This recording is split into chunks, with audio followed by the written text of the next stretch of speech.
Before we go to London, let's talk border security and the United States. As we've shown you many times, border security has been a weak point for the Biden administration. 2.7 million migrants have flooded across the southern border just last year. So it's kind of ironic that, unlike most countries, the US still hasn't got rid of its ban on unvaccinated arrivals. So the Biden administration is tougher on COVID vaccine enforcement at its borders than it is on people crossing that southern Mexican border.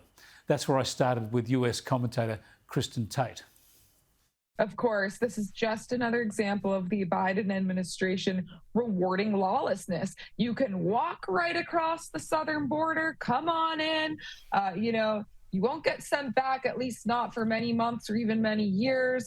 You have many amenities provided to you. We'll take care of you, and you can do it all without being vaccinated. But if you try to do it the legal way and come on over from Australia or wherever else, then you needed to have the vaccination. It is a complete joke.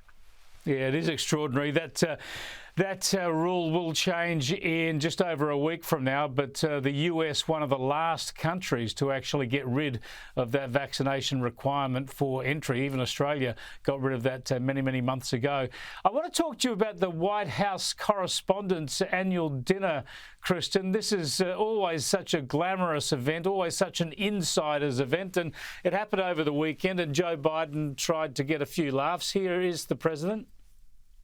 In a lot of ways, this dinner sums up my first 2 years in office. I'll talk for 10 minutes, take 0 questions, and cheerfully walk away. Happy to be here. Oh, real quick, Mr. President, I think you left some of your classified documents up here. You can get to the...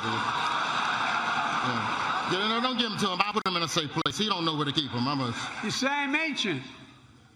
I say I'm wise. Well, Kristen, he had a go at Fox News and Tucker Carlson as well. He stuck to the script pretty well. It was probably the most animated we've seen Joe Biden for a while, and he's playing very much to a home crowd there. Yes, well, he was able to get through a few sentences coherently, and we're all impressed. I mean, that's a really low bar, Chris. Yes, indeed. I mean, watching this event was just infuriating because this represents everything that normal working class Americans just despise and feel alienated by. All of these elites, and I'll add elites from both parties, there are a lot of Republicans there as well, laughing at the president as he makes these jokes. These are media people who are supposed to be holding our president accountable, laughing as Biden jokes about the fact that he never takes any hard questions and the media just lets him get away with it.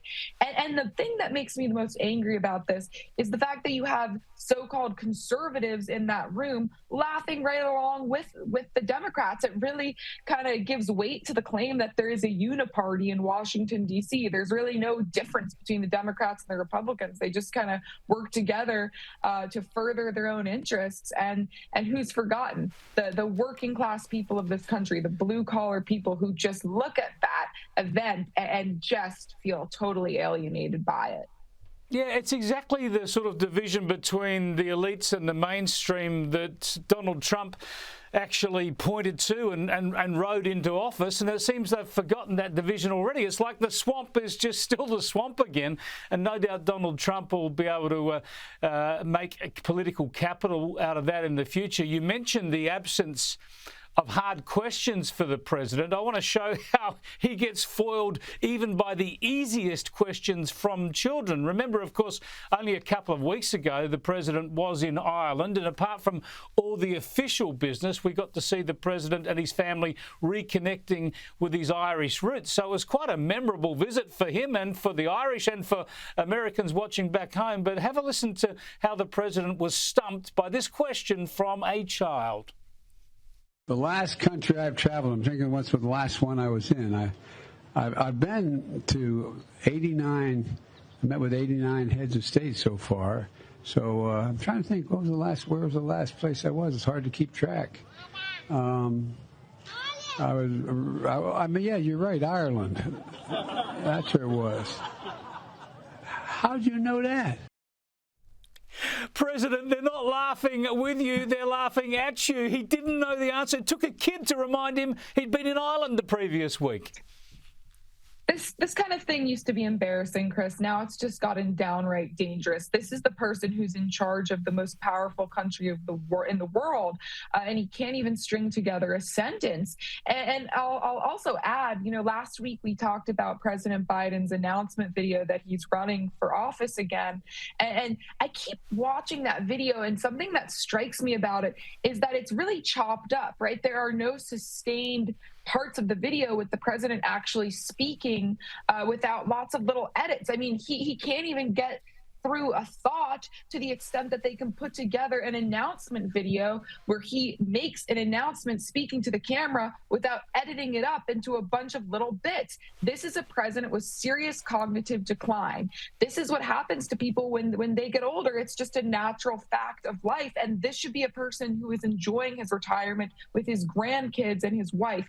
And instead, he's being propped up, and God only knows who's actually running the country in the shadows, because he's certainly not making decisions. And we're all supposed to act like this is normal. And the media fawns over him, gives him passes, won't ask any hard questions about his mental health or his cognitive decline. This is just, it's gotten to the point where it's not even funny anymore. It's just really scary. You are so right, Kristen. He just cannot string a minute or two of coherent English together. It just doesn't happen. He's not capable of it.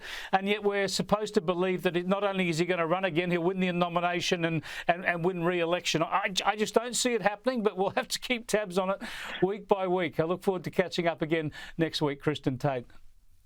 Sounds great. Thank you very much, Chris.